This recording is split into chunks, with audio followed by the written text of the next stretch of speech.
Olá, seja bem-vindo a mais um BG de Casa em Casa.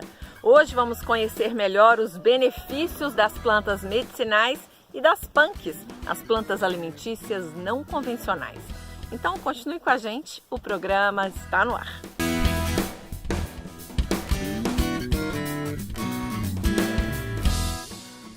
Comigo ninguém pode, guaco, boldo, quebra-pedra. Nomes que talvez você não conheça, mas certamente sua avó conhece. São diferentes tipos de plantas medicinais, muito usadas há algum tempo atrás, seja para curar má digestão, tosse ou cálculo renal. Sabedoria e tradição passadas de geração em geração e que, adivinhe só, vêm sendo cada vez mais estudadas e seus benefícios reconhecidos pela ciência. Nessa horta aqui onde eu estou, numa fazenda no sul de Minas, a gente tem várias.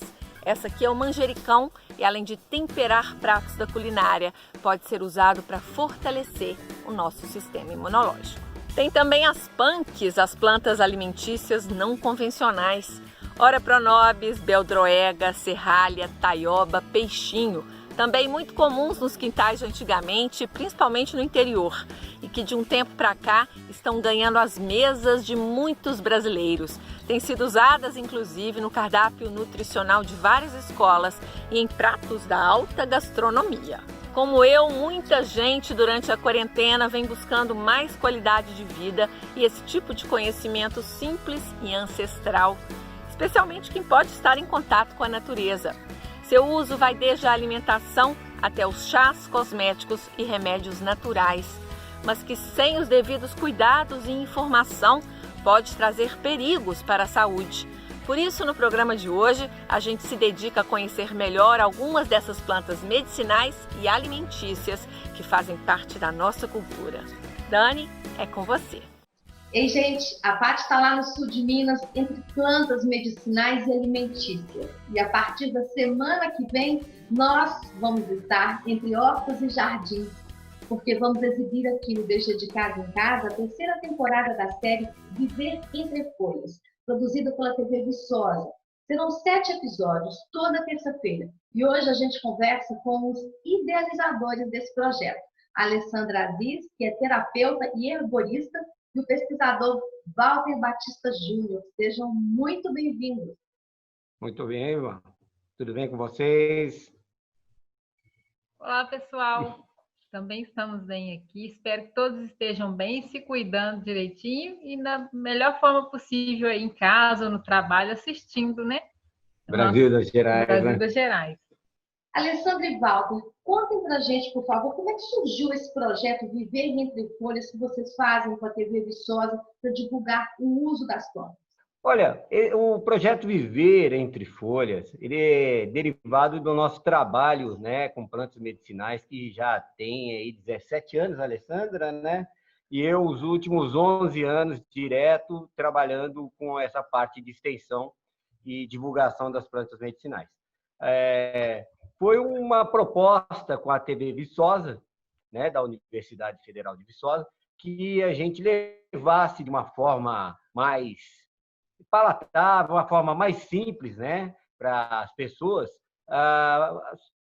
falar sobre plantas medicinais, sobre as plantas alimentícias não convencionais, né, e as formas de uso dessas plantas.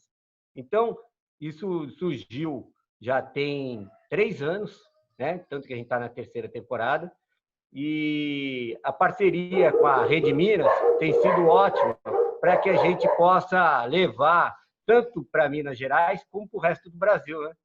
Hoje em dia, a gente vê que está havendo um resgate muito grande do uso de plantas medicinais e também plantas comestíveis no nosso dia a dia, uma forma até de imunizar melhor, ainda mais agora na pandemia, né? Mas tem que haver um uso correto, porque se usar demais, em vez de curar, pode até causar problemas, né?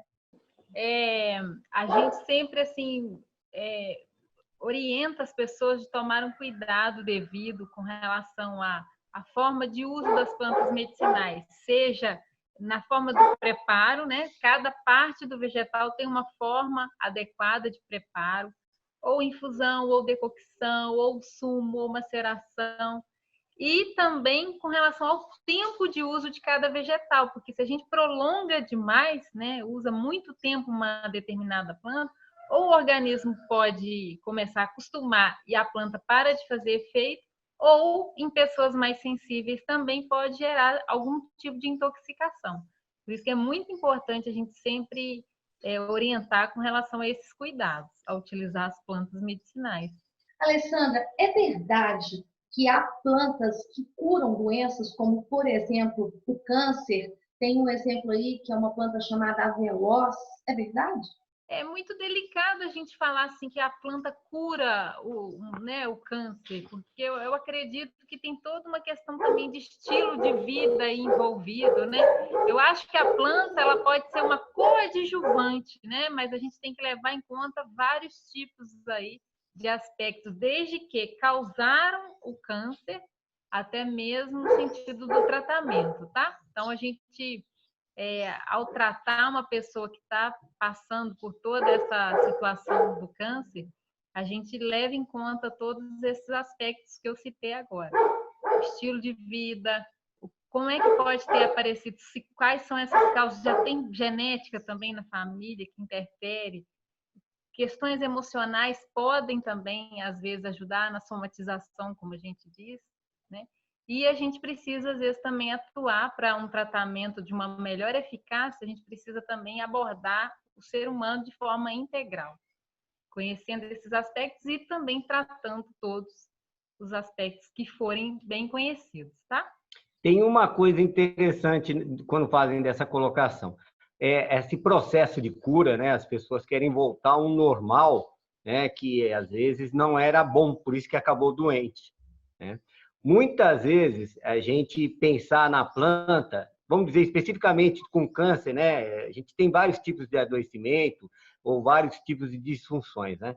Mas quando as pessoas pensam no câncer e pensam aí numa planta muito específica, a gente fala, olha, melhor se você estiver fazendo um tratamento de quimioterapia, um outro tratamento com algum remédio forte, a planta, sim, pode aliviar os sintomas. Isso, sim, já é muito mais comprovado. Então, você tem plantas que ajudam você se preparar para passar por uma quimioterapia, plantas que te ajudam, às vezes, a melhorar do enjoo, amenizar né? Os sintomas da quimioterapia. Isso. A babosa é uma delas, a espinheira santa, que são plantas que atuam no sistema digestório e amenizam os desconfortos de náusea, vômitos, né? Ou que aumentam o sistema imunológico, porque a pessoa, quando ela está com o sistema imunológico baixo, ela não consegue fazer a quimioterapia. Então, é necessário, às vezes, estar usando, seja uma planta medicinal ou alimentação, que estimula aí as células de defesa para que faça o tratamento também, né, da medicina convencional. Então, a gente, hoje em dia, como o Walter disse, elas são muito eficazes nessa forma, mas essa questão da cura a gente sempre entende que vai precisar ver todos os aspectos, tá? São coadjuvantes no tratamento, não? Quais as plantas medicinais mais usadas?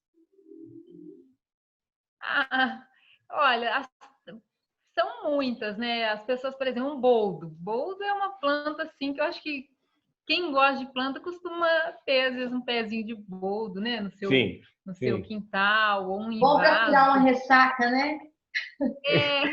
E ele é muito eficaz também nos problemas digestórios, né? Se você comeu alguma coisa que não está legal, ele ajuda mesmo, assim, de forma muito imediata a fazer uma boa digestão. Hortelã também, hortelã é uma planta que ajuda na digestão, é uma planta expectorante, então a pessoa está gripada, às vezes ela recorre ali um chazinho de hortelã, poejo. Então eu acho que tem muitas que são de fácil cultivo, fácil da gente às vezes ter no vaso e que são bem procuradas. A erva cidreira, como se quer uma planta calmante, né? Em tempos de neuroses, em tempos de ansiedade, nada melhor do que um chazinho de capim-cidreira, erva cidreira. Que elas são plantas menores, de porte menor, então, para quem mora em apartamento, para quem mora em casa, é super tranquilo de tê-las, né? Isso. De uma forma... de manter, né, num vaso, no seu plantio. Aqui em BH, bem do lado da minha casa, tem o Museu de História Natural e Jardim Botânico da UFMG, e lá tem uma horta muito interessante e a gente chamou a pessoa, a cientista que cuida dessa horta para participar do programa. O CEPLANT é um espaço importante nessa área de plantas medicinais, porque além da gente desenvolver aqui atividades de pesquisa e extensão em plantas úteis, aromáticas e medicinais, nós abrigamos 2 coleções de plantas. A coleção viva, que é constituída pela horta medicinal, e a coleção de drogas vegetais. Droga vegetal é o nome que se dá à parte da planta que contém um princípio ativo, quer dizer, a parte da planta da qual se faz o remédio, se faz o cosmético, se faz o nutracêutico. Então, a nossa coleção aqui, ela tem quase 1000 amostras de plantas do Brasil e do mundo. Pessoal, esse espaço aqui é a nossa horta de plantas úteis e medicinais. É a nossa coleção viva, onde nós abrigamos, cultivamos várias plantas nativas do Brasil e de outros locais também. Nós dividimos esse espaço em 3 áreas. Aqueles canteiros lá no fundo é onde estão as plantas cientificamente comprovadas. E quando a gente passeia entre os canteiros, nós podemos verificar que entre as mais de 80 espécies cultivadas, apenas 3 são plantas brasileiras. Isso mostra o quanto as nossas plantas nativas não são estudadas, né?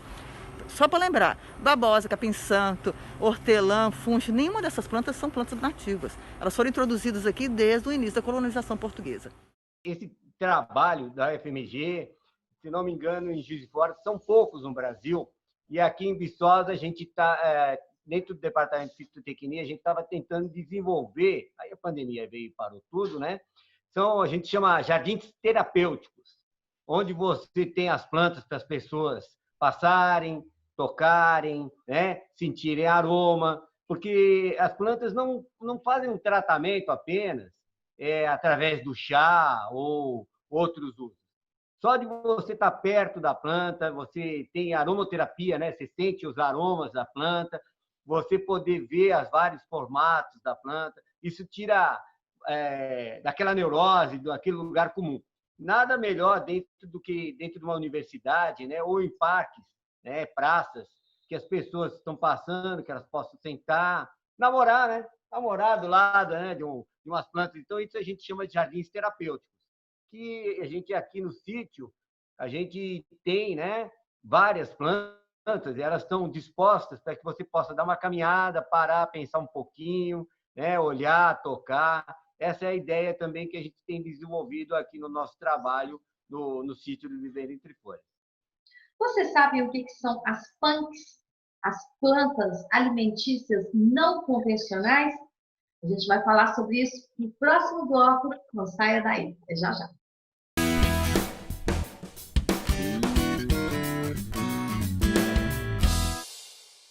Hoje a gente está falando sobre plantas medicinais e comestíveis com os idealizadores da série Viver Entre Folhas, que será exibido aqui no DG de Casa em Casa a partir da semana que vem. Alessandra Aziz e Walter Batista Júnior. Eu queria que vocês explicassem agora para todo mundo o que são as PANCs, que estão sendo tão comentadas ultimamente. Essa abreviação de PANCs significa plantas alimentícias não convencionais. E é um termo que se refere a todas as plantas que a gente poderia estar consumindo, mas que a gente não consome. E isso inclui todas as folhas, sementes, raízes, frutas e flores. A própria capuchinha é uma flor comestível. Para quem curte aí a jardinagem, Amor Perfeito é uma flor comestível. Então, de punks também a gente tem peixinho de horta. Esse eu já comi, é maravilhoso. Isso, então, pode ser feito frito, é uma maravilha. Temos também, aqui, por exemplo, em Minas Gerais, é muito comum a gente já consumir orapronobis, taioba, né? Mas às vezes para outras pessoas de outros estados, São Paulo ou mais longe até, não tem esse costume de consumir orapronobis, taioba. Então lá essas hortaliças são consideradas plantas alimentícias não convencionais. Quer ver uma outra? Eu estou até aqui com ela, essa aqui, olha.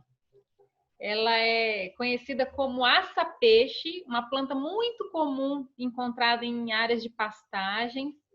E a gente pode fazer, assim como prepara o peixinho de horta, o aça-peixe também pode ser preparado, tipo a milanesa. A gente passa ele no ovo com tempero, um ovo batido com temperos, e depois passa numa farinha ou no fubá e frita.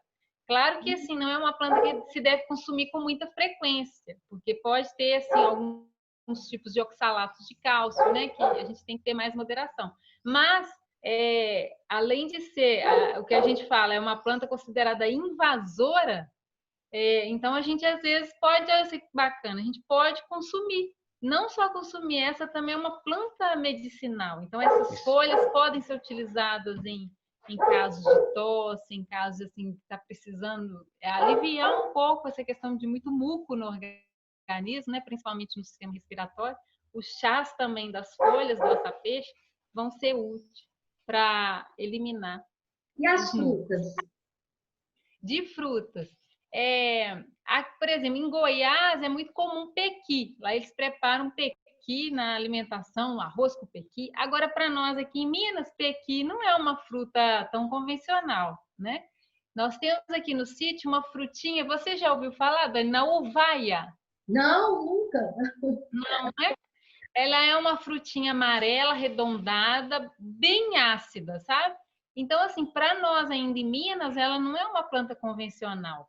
E hoje em dia as pessoas têm utilizado muito no preparo de geleia. Walter, eu sei que tem uma frase que você sempre gosta de falar em suas palestras, que é: faça do seu alimento o seu remédio. A alimentação orgânica, ela é muito importante, né? Antigamente, a alimentação só era orgânica. Antes do advento do uso de adubação química, né, do pacote, máquina, defensivo e adubo, os alimentos eram orgânicos, né? A gente tem um problema sério com o uso de química na agricultura, que, apesar da proteção, você coloca tanta química no alimento que isso acaba adoecendo as pessoas. Sem falar que a alimentação hoje está muito industrializada, né? As pessoas estão consumindo poucos produtos direto, né, da horta. Veja, nesse momento de pandemia, há projetos de levar alimentos orgânicos aqui em Minas, no Espírito Santo, eu não sei o resto do Brasil, mas eu sei que nós temos projetos para levar alimentos orgânicos para populações mais susceptíveis, mais vulneráveis. Pensando o quê? Como você melhorar a saúde interna das pessoas para elas correrem menos riscos de adoecimentos através da Covid. Mas se a gente pensar, vamos pensar também da dengue, vamos pensar em uma série de outras pandemias, epidemias, né, que estão acontecendo aí direto no Brasil, a gente tem que melhorar a saúde e a segurança alimentar da população, principalmente através de alimentos orgânicos. E alimentos orgânicos também nos garantem uma imunidade maior, até pensando nesse problema da pandemia, né? Quais alimentos que vocês podem citar que melhoram a nossa imunidade, nos deixam mais fortes? Aí os alimentos, a gente pode falar até de um condimento, né? Muito conhecido, que é o açafrão. Açafrão. O açafrão é um condimento que a gente pode utilizar no dia a dia aí na nossa alimentação em doses moderadas, tanto no preparo de alimento, ou também você pode usar diretamente no prato, já colocou sua refeição, às vezes coloca uma colherzinha ali do pó do açafrão ou o açafrão ralado e come no meio de uma salada. Um anti-inflamatório muito forte. Essas questões agora assim, de gripe, esses resultados, né, do tratamento, ajuda no tratamento aí da Covid, o açafrão é realmente bem citado. Bem citado. O limão, olha só, gente, limão, um fruto assim muito bom que ajuda a combater infecções mesmo. Limão aí, se a gente associar com mel, ixi. O gengibre ele pode ser consumido de várias formas, né? Através de conservas, você pode colocar ele numa sopa que você está fazendo, ou conecta ali, né? Um gengibre, aqui a gente faz quase noite sim, noite não, o gengibre com açafrão. Né? O alho também para o sistema imunológico ele é importante demais, porque realmente ajuda, né? Tanto na prevenção assim, para o sistema imunológico ficar mais resistente, quanto também no combate a algum tipo de infecção. Então, assim, se a gente for ver várias verduras, né, hortaliças, eu gosto muito do brócolis também. O brócolis tem ação até funcional de melhorar essas verduras mais verdes, né? Eles têm essa questão estrutural também. E como a gente diz de outras frutas com vitamina C, acerola. Que tem mais que o limão mesmo, né? Vitamina C. Quando a gente fala, né, faça do seu alimento o seu remédio, mas tem que ser com moderação, porque se você consumir açafrão demais, gengibre demais, que a gente está falando só esses dois, você acaba tendo problema de intoxicação pelo alimento, né? Então, ele passa do ponto de fazer bem e começa a fazer mal. Em tempos de pandemia, tem muita gente perdendo o sono, mas existe um santo remédio que é natural e quem vai dar essa dica é a raizeira Isabel Cupertino. Eu sou a Isabel Góes Cupertino, filha de raizeira de Dona Maria Góes Cupertino. Quando éramos criança, minha mãe passeava com a gente nas matas, que agora são parques, né? Para colher marcelinha do campo. Esta planta serve para curar insônia, problemas respiratórios. Ela também nos ensinou a fazer travesseiros. Aí você dorme com este travesseiro e adeus insônia, sonos com transtornos. E você também resolve problemas respiratórios, né? Sinusite, rinite, essas gripes, esses resfriados. E nesses tempos onde está todo mundo nervoso, vamos usar a nossa marcelinha do campo, que a natureza nos entrega com prazer. Gente, essa marcelinha do campo é um verdadeiro milagre, né? Eu lembro que a minha mãe fazia chá para que meu cabelo ficasse mais louro. Olha só, é interessante, eu não posso falar de chá para cabelo, não posso, é até ruim fazer isso, né? Mas o uso que faz da marcelinha, que é tradicional. Eu, quando era criança, a gente dormia naqueles travesseiros com um monte de flores, né? Isso a gente chama de aromaterapia. Isso é muito bom, porque você pode tanto fazer o uso do chá, o uso da planta através do chá, como também colocar sua cabeça num travesseiro e ficar respirando aquelas aromas das plantas, né? É uma contrapartida esses travesseiros sintéticos, né? Que você fica ali exalando aquele produto químico e fica por anos enquanto você está usando o travesseiro, né? Aí depois a gente não sabe de onde vem certos adoecimentos. Ela tem um efeito semelhante à camomila, né? Igual você brincou, minha mãe lavava meus cabelos, camomila também ajuda a clarear. Ela tem um efeito também calmante, igual você falou, para insônia, digestivo. Então, para quando também está buscando um chá para melhorar a digestão, ou para as mulheres que sofrem muita cólica menstrual, é uma boa opção a marcelinha. Olha, eu agradeço super a entrevista, a companhia de vocês e quero fazer um brinde com um chazinho, o meu é de hortelã.